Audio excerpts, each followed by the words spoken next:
Hey guys, welcome to my new mini blog. আজকের ভিডিওটা বিকেল থেকে স্টার্ট করছি, কারণ আমাদের বাড়িতে না আজকে খুব বড় বড় গেস্ট আসবে, তার জন্য রান্না বান্না করে তারপর স্নান করতে দেরি হয়ে গেছে। তার উপরে শ্যাম্পু করেছি, আরও লেট হয়ে গেছে। তো চুল মুছে টুছে সিরামটা লাগিয়ে নিয়েছি। আর স্ট্রিক্সের এই ওয়ালনাট সিরামটা না আমার গন্ধটা ভীষণ ভালো লাগে। যাই হোক, দেন আপাতত এখন কোনো কাজ নেই, তাই হরলিক্স নিয়ে বসে পড়েছি।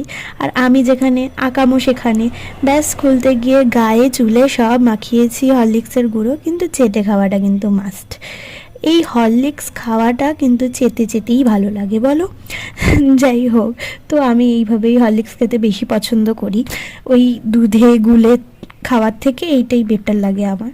তারপর ফোন ঘাঁটতে ঘাঁটতে একটা জোরদার ঘুম দিয়েছি। তারপরে কিছুক্ষণ পরে চলে এসে আমাদের সেই মহান গেস্ট লাড্ডু মহাশয় এখন এইভাবে তাকিয়ে রয়েছে। খেলা কিন্তু বাকি আছে, নেক্সট পার্টে আনছি, স্টে টিউনড।